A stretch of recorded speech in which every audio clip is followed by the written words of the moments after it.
On November 15, 1997, in Kings Mills, Ohio, a baby was born to Doug and Carla Alcorn. They named their child Joshua Ryan Alcorn. Like many parents, they had hopes and dreams for their child's future. But no one could have predicted how this young person's life would touch millions and help spark important changes in society. Growing up in Kings Mills, a small suburban community about 25 miles northeast of Cincinnati, Josh seemed like any other kid at first. The Alcorns were a religious Christian family who attended church regularly and were active in their community. They lived in a modest home, and Josh had 2 siblings. But from a very young age, Josh felt different. Later, in personal writings, Leela, as she would later identify herself, would describe feeling like a girl trapped in a boy's body from around age 4. At that young age, she didn't have the words to explain these feelings, but she knew something wasn't matching up between how she felt inside and how the world saw her. Elementary school years were confusing. While other boys wanted to play sports and rough games, Josh preferred activities that were typically associated with girls. But in a conservative Christian household, there wasn't much room for questioning gender roles. Around age 14, Josh discovered the term transgender. While browsing the internet, it was like a light bulb going off. Finally, there was a word that described those deep, persistent feelings of being different. Through online communities and resources, Josh learned about other people who had similar experiences. This discovery brought both relief and new anxiety. Relief because there was finally an explanation for those feelings of disconnection from the male identity everyone expected. Anxiety because Josh knew that coming out as transgender would be incredibly difficult, especially given the family's religious beliefs. At age 14, Josh gathered the courage to tell their mother about these feelings. "I'm transgender," Josh said, explaining that they felt like a girl inside and wanted to live as their true self. The response was not what they had hoped for. Carla Alcorn was shocked and upset. She viewed this as a phase or possibly the influence of the internet and secular society. Instead of accepting her child's identity, she turned to their church for guidance. This led to Christian counseling sessions aimed at correcting these feelings. The counseling sessions were difficult. Rather than helping Josh understand and accept these feelings, the focus was on suppressing them. The message was clear: these feelings were wrong, sinful, and needed to be overcome through prayer and faith. At Kings Mills High School, Josh tried to blend in while struggling with an increasing sense of depression and isolation.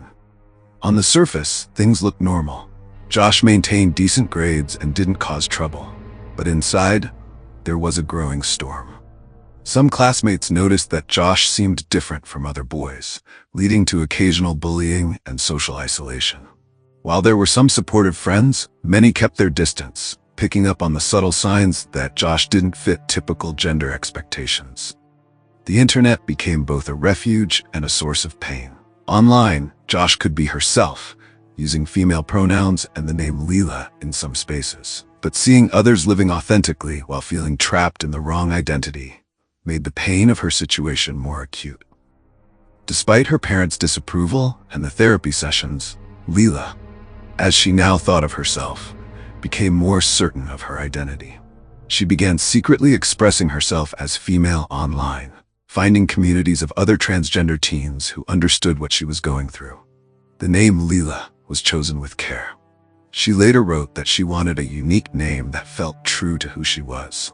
Online, she could be Leela, her real self, even if she had to continue living as Josh in the physical world.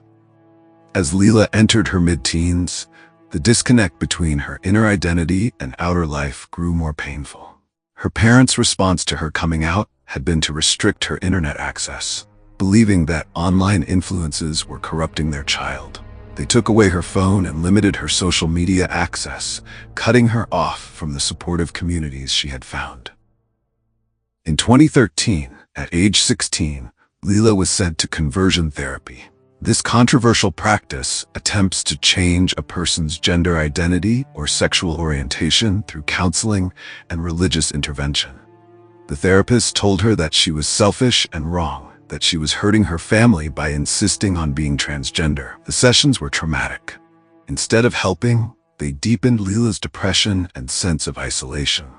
She later wrote in her suicide note, "I only got more Christians telling me that I was selfish and wrong and that I should look to God for help." The atmosphere at home became increasingly tense. Leela's parents insisted on using her birth name and male pronouns. They told her that God doesn't make mistakes and that she was born a boy for a reason.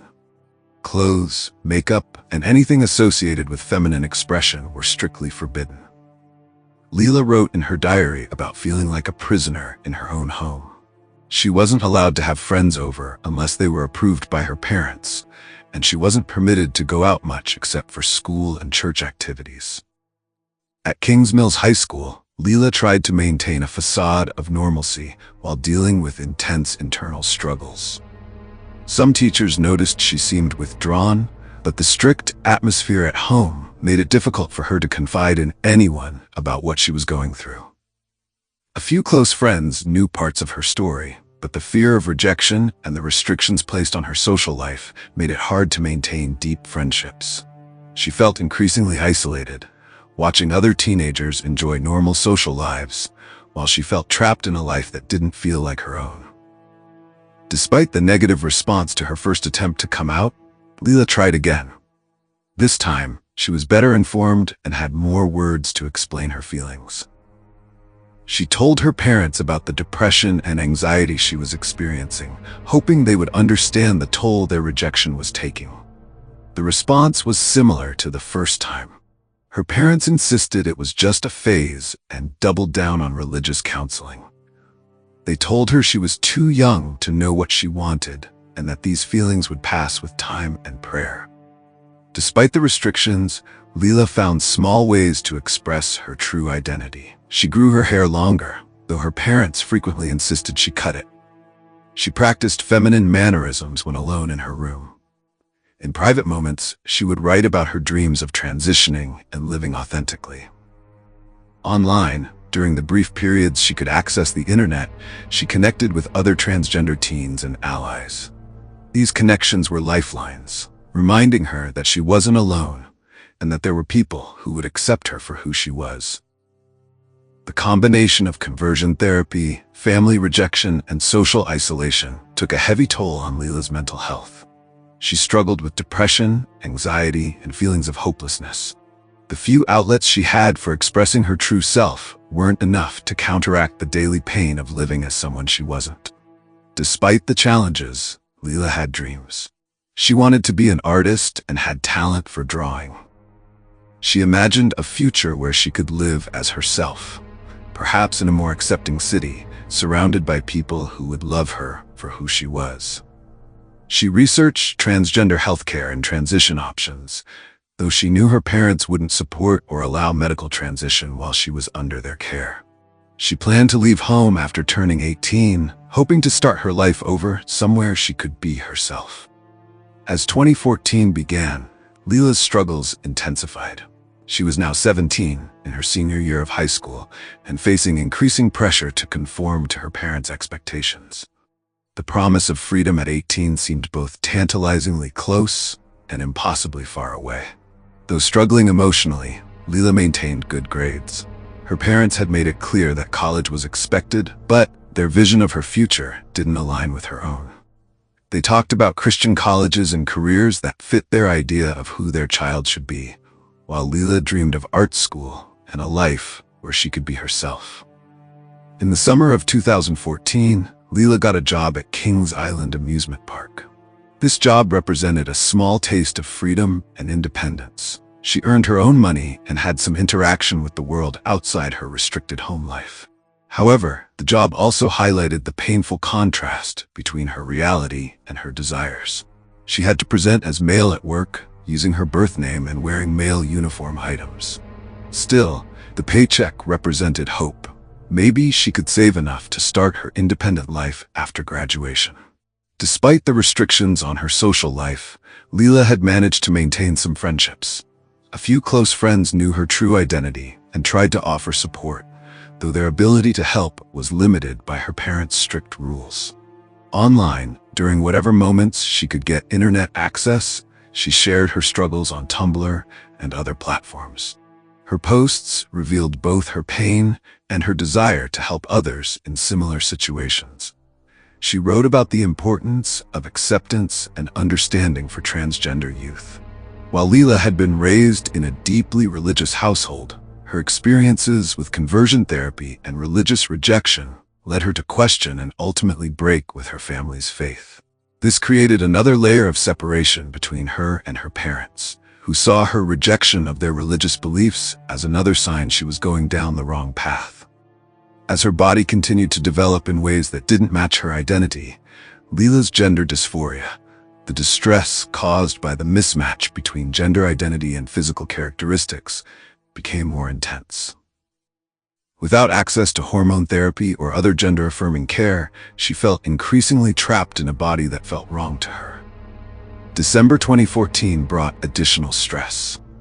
The holiday season meant more family gatherings where she had to present as male, more religious services that denied her identity, and more reminders of the gulf between her reality and her dreams.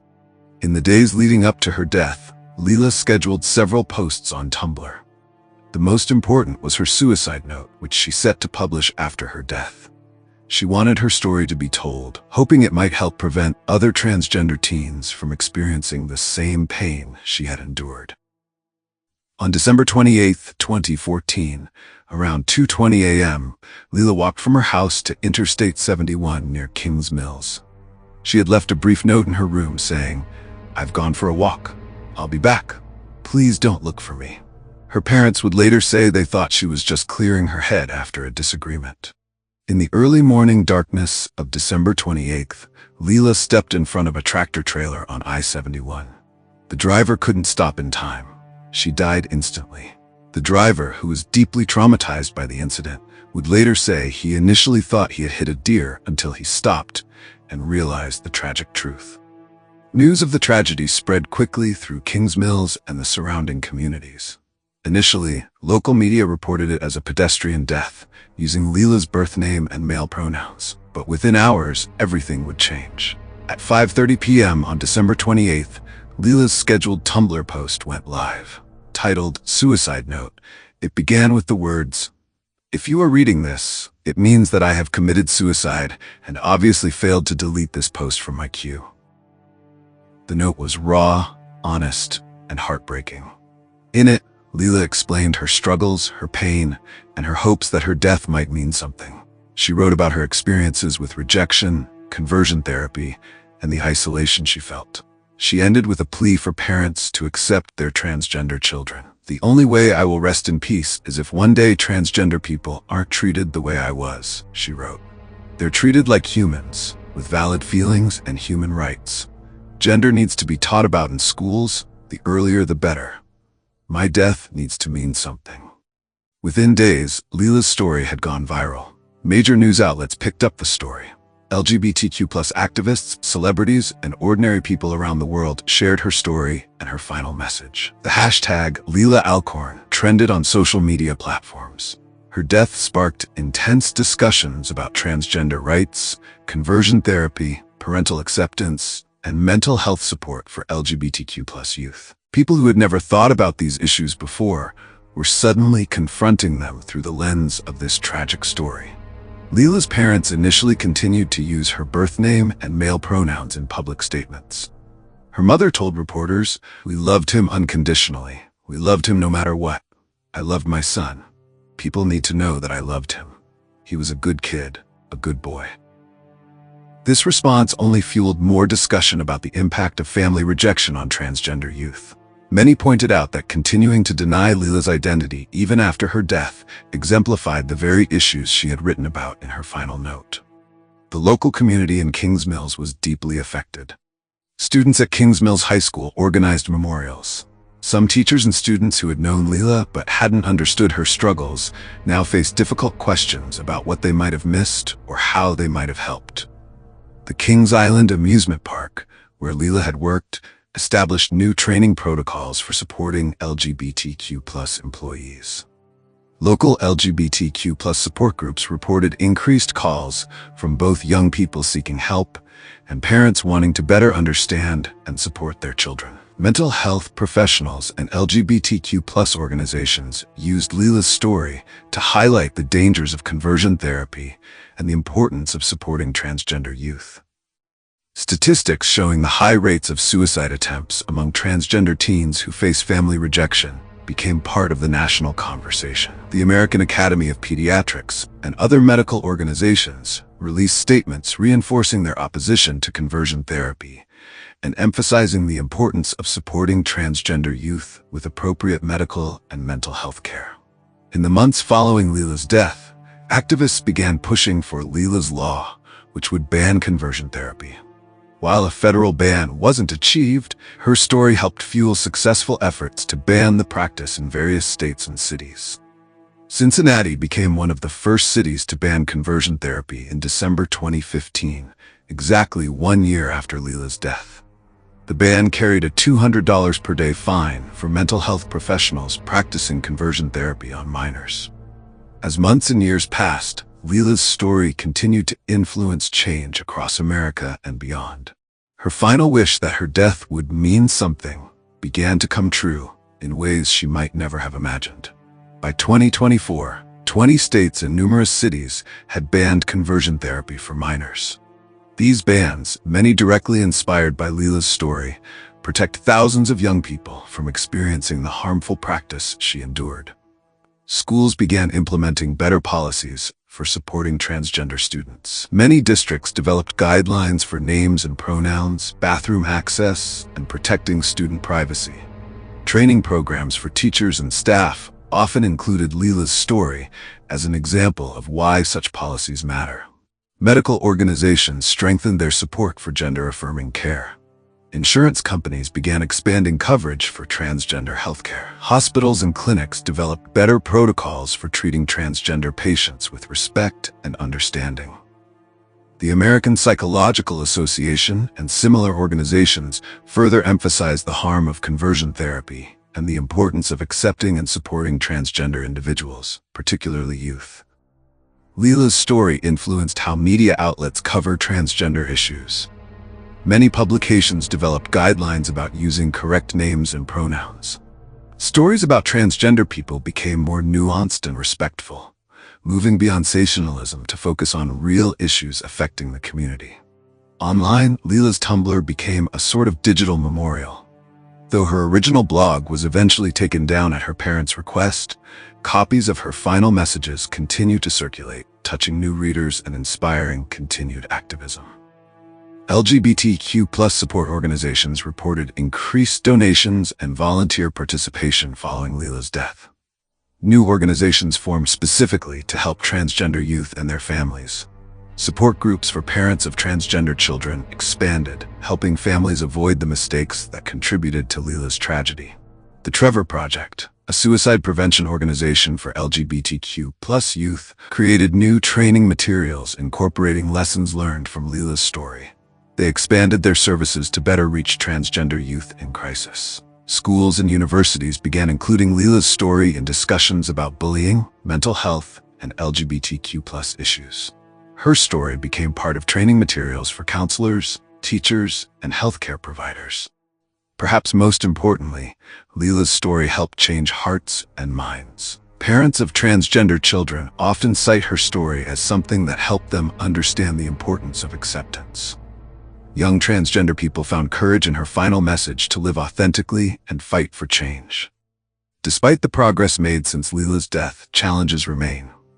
Many transgender youth still face family rejection, discrimination, and lack of access to appropriate health care. Conversion therapy remains legal in many places. Suicide rates among transgender youth remain tragically high, but there is hope. Each year brings new progress in rights, acceptance, and understanding. More parents choose acceptance over rejection.